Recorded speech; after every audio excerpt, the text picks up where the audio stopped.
Hello everyone, welcome to L2A classes. आज का जो सेशन है ये काफ़ी ज़्यादा इंपॉर्टेंट है आप लोगों के लिए। आज हम लोग आपके डिस्कस करने वाले हैं सी सेट के जो 2022 में पूछे गए आपके कॉम्प्रिहेंशन के प्रीवियस ईयर क्वेश्चंस हैं। तो लास्ट ईयर भी मैंने कॉम्प्रिहेंशन के ऊपर एक वीडियो बनाया था जिससे बहुत सारे स्टूडेंट्स को काफ़ी हेल्प मिला था to clear the C set paper easily, because comprehension का रोल आपको पता है बहुत ही ज़्यादा इंपॉर्टेंट रहता है। तो आने वाले जितने भी सेशंस रहेंगे मैं आप लोगों के साथ सी सेट के सेशंस लेके आऊंगी सो दैट आपको एग्जाम में काफ़ी ज़्यादा हेल्प मिले इन सेशन से। इन बिटवीन आप लोगों के कोई सजेशंस कोई डाउट रहे तो just ask your doubt in the comment section, ठीक है। तो चलिए आज के सेशन को हम लोग स्टार्ट करते हैं और सॉल्व करते हैं आज हम कुछ 8-10 क्वेश्चंस को कि कैसे आप इन मेथड्स को अप्लाई कर सकते हैं इन रियल एग्जाम ऑल्सो। उसके लिए आपको क्या करना होगा, after the end of this particular session आपको घर पे बैठ के खुद से एक बार फिर से 22 के पैसेज जो भी हैं आपको उनको लगाने होंगे, ठीक है। एंड अपने आंसर्स को ऑफिशियल आंसर की से मैच करना होगा, बिकॉज ऑफिशियल आंसर की is the only authentic source जो यहाँ पे हमें फॉलो करना है, ठीक है। चलिए तो स्टार्ट करते हैं आज के अपने इस सेशन को। तो सबसे पहले देखते हैं यहाँ पर हम लोग कुछ मैं आज प्रीवियस ईयर क्वेश्चंस लेकर आई हूँ आप लोगों के लिए। एंड ये क्वेश्चंस दोनों में अवेलेबल रहेंगे, हिंदी एंड इंग्लिश, तो आप लोगों को कोई इशू नहीं रहेगा लैंग्वेज का, ठीक है। तो चलिए देखिए, सबसे पहले जब मैं बात कर रही हूँ आपसे पैसेज के रिगार्डिंग यानी कि कॉम्प्रिहेंशन, तो देखो मैंने लास्ट वाले जो सेशंस लिए थे जिससे यूजफुल थे उसके लिए कुछ मैंने आपको तरीके बताए थे। देखो क्या करना है, डोंट और डूज में क्या आपकी चीजें आती हैं। सबसे पहले मैं बात करती हूँ कि करना क्या है, आपको पैसेज को कैसे सॉल्व करना है। फर्स्ट अप्रोच आपको जो फॉलो करनी है जब आप पैसेज को सॉल्व करेंगे, रीड ऑप्शन फर्स्ट, ठीक है। अब मैं ऐसा क्यों कह रही हूँ कि आपको ऑप्शन को पहले पढ़ना है, इससे क्या होता है ना, देखिए आपके माइंड में एक फ्रेमवर्क क्लियर हो जाता है कि एक्चुअल में पैसेज किस टॉपिक के ऊपर बात कर रहा है, समझ रहे हैं। अगर ऑप्शन में सारे क्लाइमेट चेंज को रिगार्डिंग ऑप्शंस दिए हैं, क्लाइमेट से रिलेटेड दिए, तो आपके माइंड में क्लियर होगा कि yes passage is related to the environment, ठीक है। इन्वायरमेंट में स्पेसिफिकली क्लाइमेट। अगर मैं दूसरा एग्जांपल देती हूँ, साइंस एंड टेक के कोई ऑप्शन दिए, किसी ऑप्शन में जीडीपी के रिगार्डिंग बोला है, तो आपके माइंड में क्लियर होगा ना कि जीडीपी के रिगार्डिंग कुछ पॉइंट्स बोले गए हैं, ठीक है। सबसे पहले तो आपको एक बर्ड आई व्यू से फटाफट ऑप्शंस को देख लेना है। सेकेंड काम आपको क्या करना है, पैसेज में जाने से पहले आपको कीवर्ड पे ध्यान देना है। Keyword is very very important. देखो कीवर्ड का बहुत बड़ा इंपॉर्टेंट रोल रहता है। अगर हम इनफेरेंस कह रहे हैं, अगर मैं आपको एजम्पशन कह रही हूँ, अगर मैं आपको कोरोलरी बोल रही हूँ, अगर मैं आपको क्रिटिकली एनालिसिस बोल रही हूँ, तो इन हर एक कीवर्ड पे आपका आंसर वेरी करता है। कैसे वेरी करता है वो आपको मैं आगे सेशंस में बताऊंगी क्वेश्चन करते हुए। अभी मैं दो एग्जाम्पल आपको देती हूँ। फॉर एन एग्जाम्पल मैंने आपको बोला एक कीवर्ड, यही कीवर्ड आपको अभी भी देखने को मिलेंगे इस साल के एग्जाम में भी, इनफेरेंस, ठीक है। दूसरा कीवर्ड मैंने आपको बोला एजम्पशन, आपने देखे भी होंगे ये प्रीवियस ईयर के क्वेश्चन में ये कीवर्ड काफी ज्यादा रहता है, इनफेरेंस एजम्पशन। यहीं पे मैंने आपको बोला सेंट्रल आइडिया क्या है इसका, या सेंट्रल थीम क्या है इस पूरे पैसेज का। तो क्या है, जहां पर भी इन्फेरेंस आ रहा है, इन्फेरेंस का मतलब है आपको पैसेज को पढ़कर ही आंसर करना है, मतलब वही पॉइंट इसके आंसर होंगे जो पैसेज में मेंशन होंगे, ठीक है। जहां पर भी वर्ड एजम्पशन आता है, एजम्पशन का मतलब क्या होता है, you have to assume by yourself कि what is actually meaning of this particular line. अगर मैं आपको कह रही हूँ कि किसी एग्जाम में बैठने के लिए आपको 32 ईयर मैक्सिमम एज चाहिए और 6 ईयर के अटेम्प्ट चाहिए, मैक्सिमम अटेम्प्ट चाहिए, इसका मतलब क्या है, क्या दिमाग में क्लियर हो रहा है कि यानी कि यार कोई एग्जाम होता है जिसमें हमारे लिए ये रेस्ट्रिक्शंस है या ये क्राइटेरिया है, ये आपने एज्यूम करा उस पूरे लाइन को पढ़ने के बाद, समझ रहे हो। ऐसे ही एजम्पशन वाले जो पैसेज होते हैं वहां पर जब आप पूरे पैसेज को पढ़ते हो तो आपको लास्ट में एज्यूम करना है कि एक्चुअल में ऑथर इस पैसेज के थ्रू क्या कन्वर्सेशन कहना चाह रहा है, क्या उसका मीनिंग है। क्लियर। चलिए अब मैंने बोला सेंट्रल आइडिया, सेंट्रल आइडिया क्या होगा, एक ऐसी पॉइंट ऐसी लाइन होगी जिसपे आपका पूरा का पूरा पैसेज जो है वो बेस्ड होगा। उसी लाइन पे आपको समझना है कि यस इस पर्टिकुलर लाइन पे इस पूरे पैसेज की बातें बोली गई हैं, ठीक है। तो ऐसे मैं आपको कुछ कीवर्ड्स कराऊंगी हर एक सेशन में, तो आपको अपने माइंड में क्लियर करना है कि इस कीवर्ड का मतलब क्या है और ये कैसे यूजफुल है, ठीक है।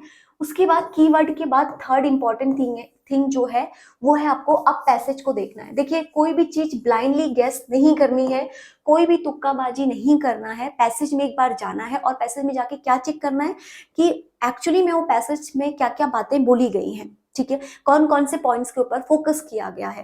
तो जब आप ऑप्शन पढ़ लोगे और आप फिर पैसेज में जाओगे तो आपके माइंड में क्लियर हो जाएगा कि इस ऑप्शन में ये पॉइंट्स बोले थे और पैसेज में ये चीजें हमें दी गई हैं। ठीक है, चलिए अब उसके बाद लास्ट में आपको जब भी मार्क करोगे, आपको देखो जीएस में वो चीज हट चुकी है एलिमिनेशन, यहाँ पे भी हम नहीं बोल सकते कि कोई एलिमिनेशन काम करेगा, मे बी आने वाले ईयर में कंप्लीटली यहाँ से भी हटा दे। बट आप सोचिए ना, आप आंसर कैसे करोगे अगर आप दिमाग में एलिमिनेट नहीं करोगे ऑप्शन को। मैं ये नहीं कह रही हूँ कि 2 इनकरेक्ट है तो आप पूरे हटा के आंसर पे आ जाओ, समझ रहे हो, आपको एलिमिनेट तो करना पड़ेगा ना अपने माइंड में एटलीस्ट ऑप्शन को, समझ रहे हो, तो आपको एलिमिनेट करना पड़ेगा। अब ऑप्शन से उन्होंने हटाया है, बट इसका मतलब ये थोड़ी है कि आप अपने दिमाग से भी उन चीजों को हटा दोगे, आपको एलिमिनेट तो करना पड़ेगा। अगर 4 ऑप्शन मैंने दिए हैं, फॉर एन एग्जाम्पल, एलिमिनेट का मतलब क्या है, मैंने आपके सामने 4 ऑप्शन लिख दिए, 1 2 3 4, ये 4 ऑप्शन है। अब आपको अपने माइंड में तो ऑप्शन 1 को हटाना पड़ेगा ना कि यार ये तो रिलेटेड नहीं है, इसको तो हटाना होगा, तभी तो आप आंसर कर पाओगे, वरना राइट आंसर पे कैसे पहुंचोगे। एलिमिनेशन का मतलब ये नहीं है कि ब्लाइंडली गेस करके तुक्का लगा के आप आंसर निकाल लो, नो, आपको एलिमिनेट करना है ऑप्शंस को। क्लियर हो रहा है?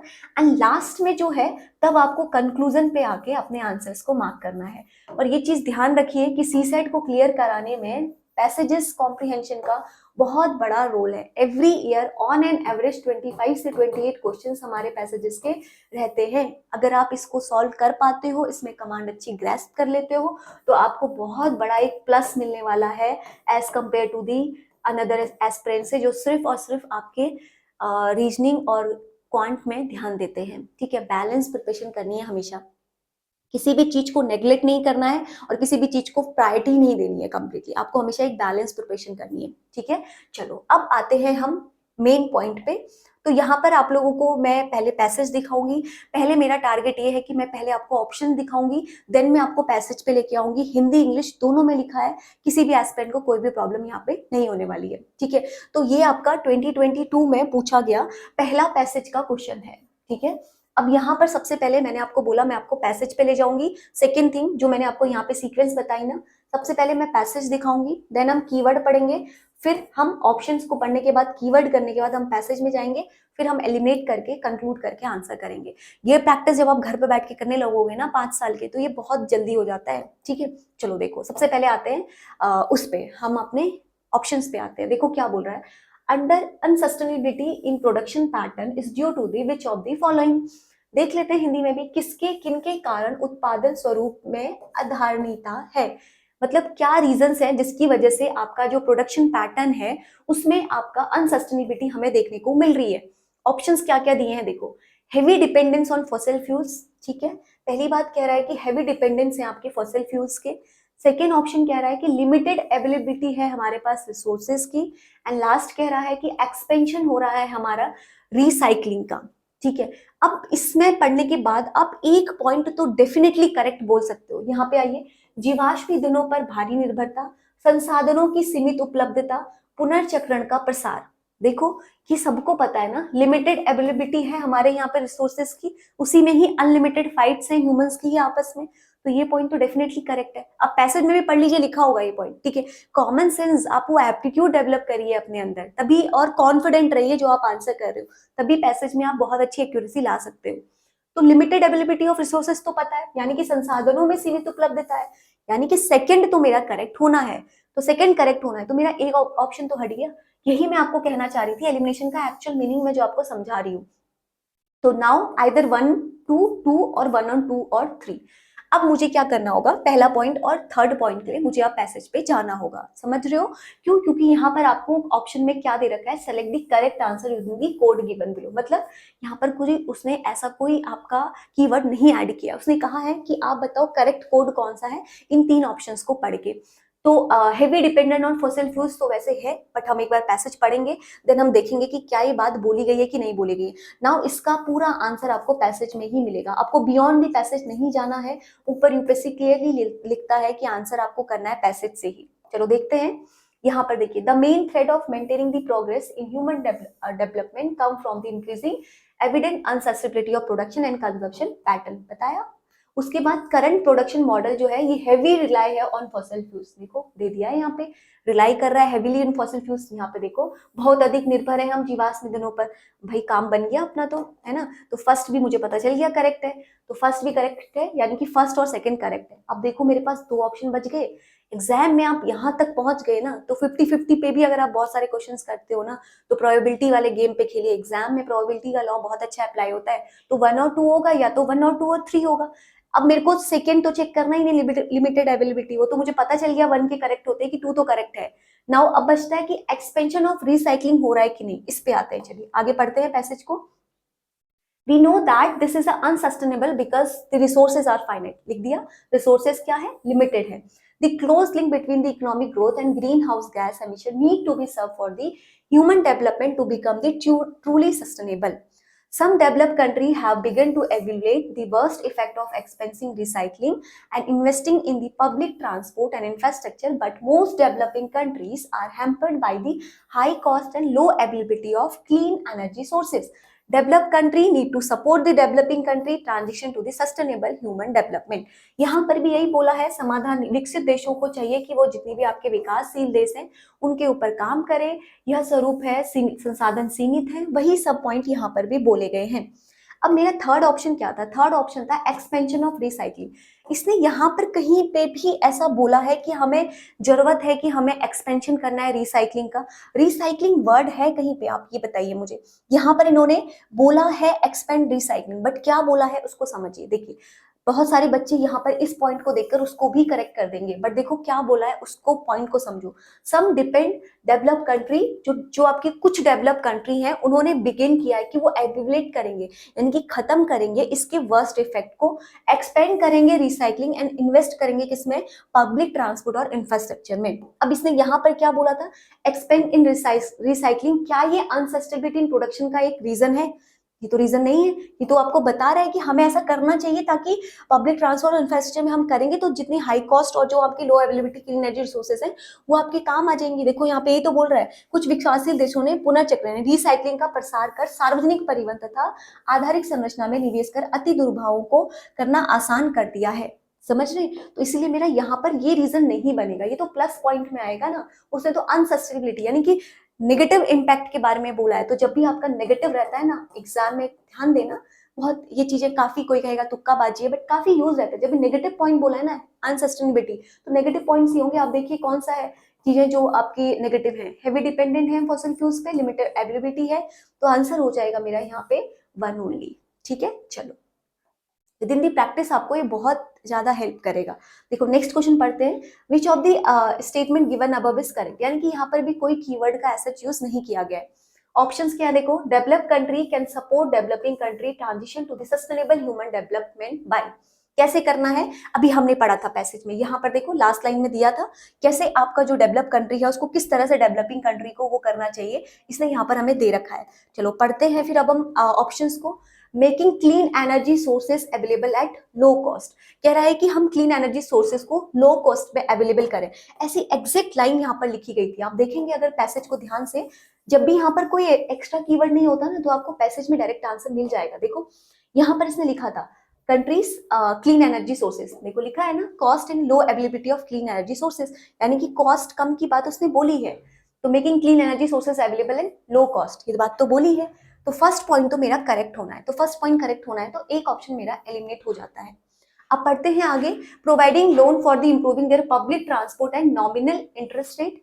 Last one is encouraging them to change their production and consumption pattern.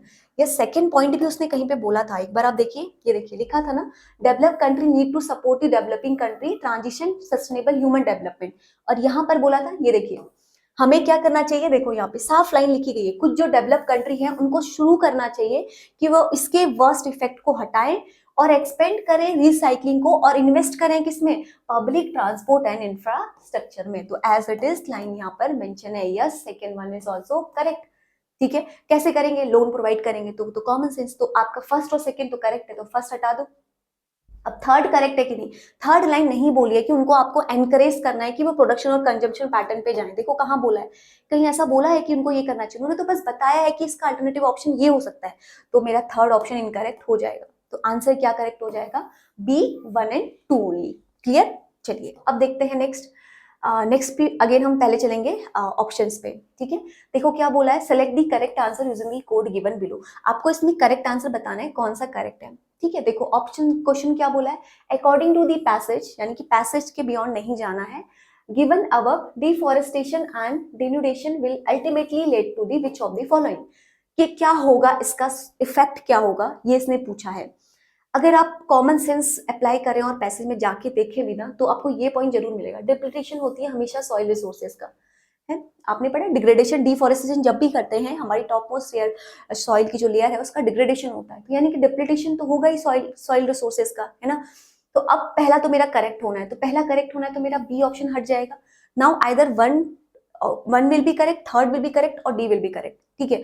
चलो अब देखते हैं, शॉर्टेज ऑफ लैंड है फॉर कॉमन मैन के लिए या लैक ऑफ वाटर है कल्टीवेशन के लिए। अब हमें पैसेज में जाना होगा, पैसेज में चलते हैं। देखो, unless the forces and tendency which are responsible for destroying the country environment are checked in the near future and afforestation of denuded areas taken up a massive scale, the hardness of climate condition and soil erosion by the wind and water will increase in such an extent, water की बात करी गई है, that agriculture will be mainstay of our people will gradually become impossible. The desert country of the world and our own desert area in Rajasthan are grim reminder to the consequences of large scale deforestation. Pocket of the desert like landscape and now appearing in the another part of the country including the Satluj Ganga plain and the Deccan plain, where only a few decades back their use of a lush green forest with the perennial stream and spring, there is only brown earth bare of vegetation without the water of stream spring except in the rainy season, ठीक है। चलो passage तो पढ़ लिया, अब देखते हैं storage of land for the common man. ये तो कहीं बात नहीं करी गई थी मुझे लग रहा है ना, storage of land for the common man, no, storage of land for the common man के बारे में तो नहीं बोला गया है, तो सेकेंड ऑप्शन मेरा हट जाएगा। सेकेंड ऑप्शन मेरा जैसे ही हटेगा मेरा आंसर आ जाएगा। देखो आपको बस वही कड़ी तक पहुंचना है जो जोड़ के रखा है इस पूरे पैसेज को, तो आंसर विल बी सी। तो 1 और 3 यहाँ पे मेरा करेक्ट हो जाएगा। अब देखते हैं नेक्स्ट, इसके लिए पहले फिर चलते हैं हम अपने पैसेज के ऑप्शंस पे, देन हम उसके बाद कीवर्ड पे चलेंगे, फिर हम चलेंगे पैसेज पे, ठीक है। देखो, which of the following statement best reflect the message of author of the passage, ठीक है। क्या है, we assume that a democracy any politician is qualified to administer a state. आप मुझे कॉमन सेंस से बताओ, आप एज एन यूपीएससी एस्पिरेंट, आपके कॉमन सेंस आईक्यू लेवल जो है वो काफी हाई होता है। आप मुझे बताओ, हम ये एज्यूम कर रहे हैं कि किसी भी डेमोक्रेसी में कोई भी पॉलिटिशियन जो है वो क्वालिफाइड हो सकता है एडमिनिस्ट्रेट करने के लिए स्टेट के लिए, नहीं? जब एक डिस्ट्रिक्ट कलेक्टर बनने के लिए आपको इतनी मेहनत करनी पड़ रही है, तो एक पॉलिटिशियन जो है वो कोई भी क्वालिफाई हो सकता है, किसी भी एडमिनिस्ट्रेट कर सकता है स्टेट के लिए, उसके लिए भी तो कुछ क्वालिफिकेशन है ना। एक चाय बेचने वाला आज प्राइम मिनिस्टर बना है, बट उसने भी तो क्वालिफाई करा है ना, वो क्राइटेरिया जो होने चाहिए, समझ रहे हैं। तो फर्स्ट तो इनकरेक्ट हो जाएगा, एकदम इनकरेक्ट हो जाएगा। अब देखो क्या बोला है नेक्स्ट, नेक्स्ट पढ़ो, आप लॉजिकली पढ़ो। Politician should be selected from the those train in administration. अच्छा, अगर ऐसा होता जो एडमिनिस्ट्रेशन में ट्रेन है उसी को हम बनाते, तो बाकी सब लोग कैसे बन रहे हैं? आज आपके सामने ही लोकसभा के इलेक्शन हो रहे हैं, हर एक बार नई असेंबली आ रही है, नए नए लोग बैठ रहे हैं, तो क्या वो सिर्फ एडमिनिस्ट्रेशन में माहिर है इसलिए बैठ रहे हैं क्या? कॉमन सेंस इनकरेक्ट हो जाएगा। अब देखो दूसरा क्या है, we need to devise a method of bringing in competition for the public office. Hindi में पढ़ लेते हैं, हमें कोई ऐसी पद्धति सोच निकालने की जरूरत है जिससे सार्वजनिक पद पर अयोग्यता को दूर रखा जा सके। यस, बहुत ही अच्छा स्टेटमेंट दिया है, भी पढ़ेंगे डी को भी, तब हम फाइनल आंसर पे आएंगे।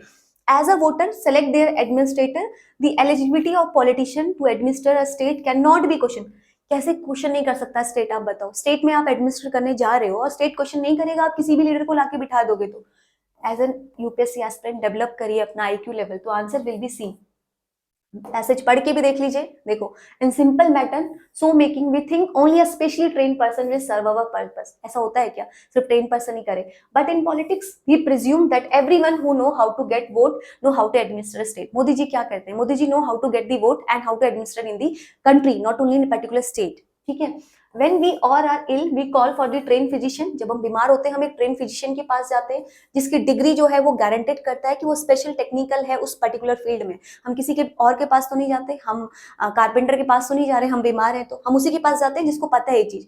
We do not ask for the handsome physician. हाँ बिल्कुल। उसके बाद और मोस्ट जो है, when the whole state is ill, should we not look for the service and a guidance office wisest and the best. तो देखो यहाँ पे बुद्धिमान और सबसे उत्तम व्यक्ति ही सेवा के लिए मार्गदर्शक मिले। बात वही पड़ गई कि हमें कोई ऐसी पद्धति की जरूरत है जिससे कि हमें सार्वजनिक पद पर अयोग्यता को हम दूर कर सकते हैं। ठीक है, तो आंसर विल बी सी। हम without going to the passage हम इसका आंसर कर सकते थे। जस्ट आपको दो चीजें चाहिए इसके लिए, कॉन्फिडेंस एंड प्रैक्टिस। दो चीजों के अलावा नहीं हो सकता।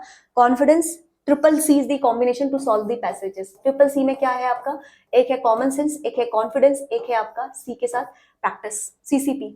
ये अगर है तो आप पैसेज कर पाएंगे।